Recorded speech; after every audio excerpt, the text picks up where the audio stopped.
Hello everyone, welcome back to the movie recap. Today, we have an exciting and thrilling movie for you who likes to watch heist movies. It is a crime, action and thriller Korean movie titled Time to Hunt, which was released in 2020. This movie is about a group of guys in a dystopian South Korea, who want to change their miserable lives by doing a heist to steal money from a casino. But in return, they get hunted by a contract killer sent by the casino owner after they did the heist. Well, without further ado, let's get started.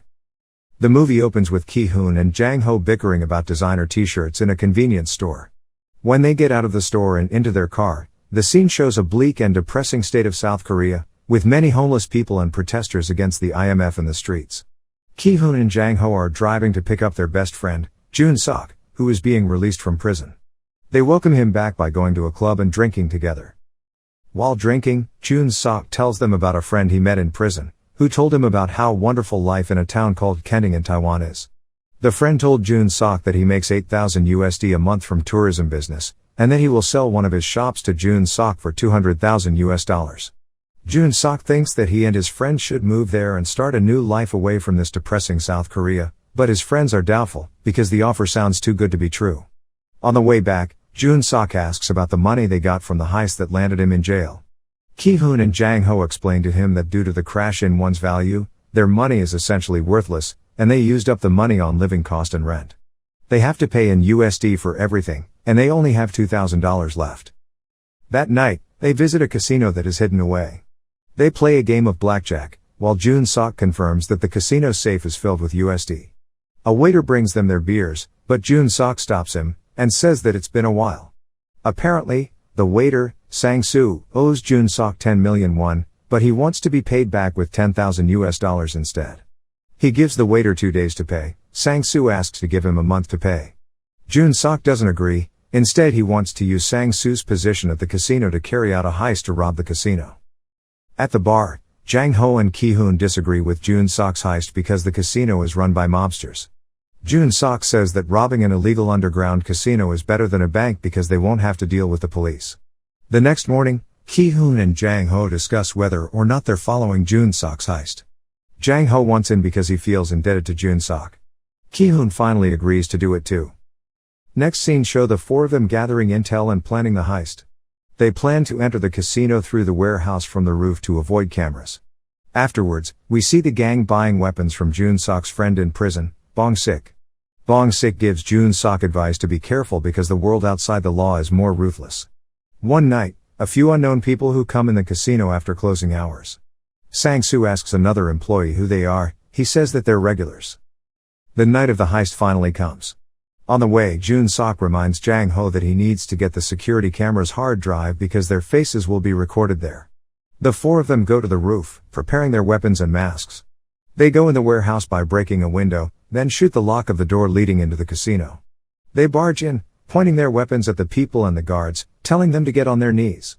A worker presses the alarm, and the casino's gang members prepare to go to the casino. They tell a worker to open the safe and put the money in a bag. Another worker tells them that they're not going to be safe, and that they're going to die because they're amateurs. They leave in a hurry, escaping through the roof. They celebrate their success after they manage to get away.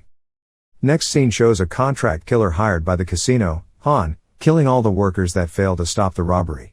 Someone calls him, says that they took the CCTV drive that contains the footage and data of the deal they made with the VIPs. The casino bosses are very mad because of it.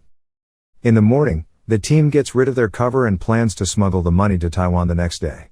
Jun-sok tells Sang-soo to come with them, but he refuses, saying he's going to continue working at the casino for another month so he doesn't get suspected. Jun-sok then gives him his cut of the heist, and tells them to join them again one day.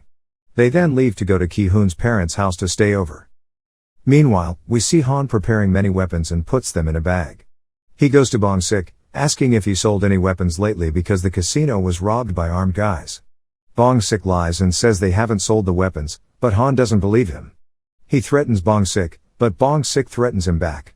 Han then comes back with a gun and kills Bong-sik's crew. He makes Bong-sik call Jun-sok, asking him where he is, before blowing up his shop. Jun-sok notices something is wrong, so he calls Sang-soo who is on his way to work to check if he's alright. While at work, Sang-soo is being followed by two guards. He says he's going to the toilet, and when the guards check on him, he already escaped and runs away.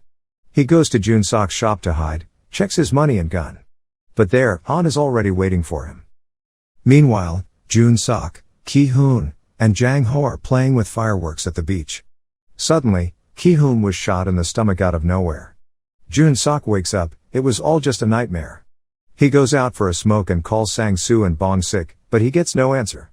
Finally, Sang-soo answers but doesn't say anything, instead just hangs up the phone multiple times. Then we hear Sang-soo's ringtone from inside the bar that Jun Sok is in.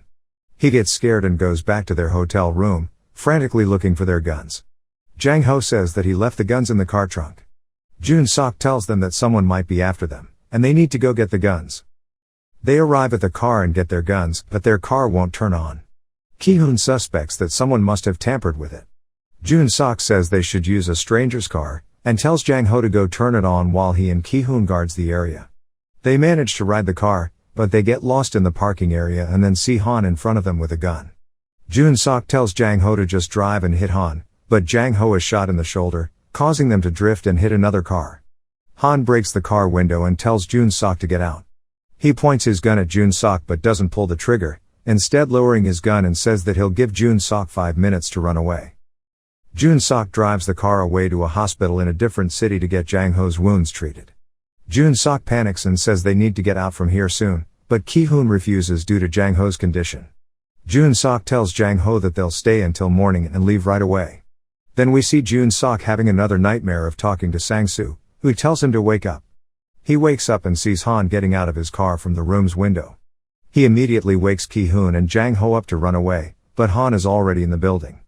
The trio tries to sneak away, but the elevator sound gets them caught. They manage to escape, but Han starts shooting at the elevator from above. They get in the car and leave. In the car, Jun Sok calls Han and tells him that he'll return all the money they stole. Han says it's not about the money, and he already has what he wants, he just wants to end what he started. We see Han being surrounded by the police at the hospital, but the police chief tells them to let Han go.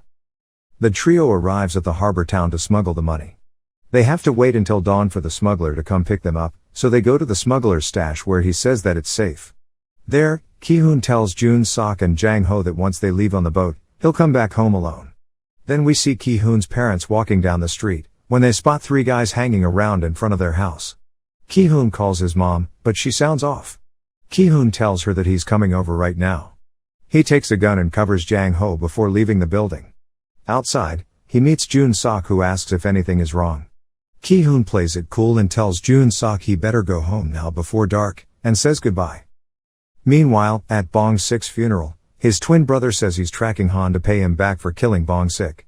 His man calls him saying that Han is in their shop, not knowing that they're tracking him. The brother tells him to give Han whatever he wants and attach a tracker in his bag. He wants to kill Han himself. Jang Ho gets up when he hears a noise in the building. Outside, Jun Sok sees Han's car and runs inside, but Jang Ho isn't in the safe house anymore. Jun Sok takes the guns and goes looking for Jang Ho. Meanwhile, Han is already following behind him. Jun Sok hides and they start shooting at each other. Finally, Jun Sok escapes the building with Jang Ho's help. They try to get away with a car but it won't start, and Han shoots at them so they hide again outside. Jun Sok says fighting is their only chance, and they put on their bulletproof vests and prepare to fight. The gunfight continues between Han and Jun Sok, until he was shot on his vest and Jang Ho comes out to kill Han. Unfortunately, Jang Ho gets shot, Jun Sok gets up and manages to shoot Han but he runs away. Jun Sok takes Jang Ho to safety but it's too late, he's too badly wounded and dies. Jun Sok then gets out to kill Han, but is shot again on the vest. Right before Han wants to shoot Jun Sok dead, Bong-sik's brothers gang arrives to kill Han. Han was shot and falls into the sea. The next scene, we see Jun Sok alone on a boat to Taiwan. He goes into a nice house, holding Jang Ho's inhaler that he took with him when he died. Jun Sok cries for his friend. We see him talking to someone who gives him a list of people that was involved in the casino. Jun Sok asks if Han is still alive, and the man says he is. He says Han used the police to wipe out Bong-sik's brother's firearms business. We also find out that Ki-hoon is dead, but the man doesn't think that Jun Sok needs to know that. The last scene shows us Jun Sok preparing his weapons and going back to South Korea. That is it for today's video guys, don't forget to like and subscribe for more videos like this. Thanks for watching, and see you on the next video.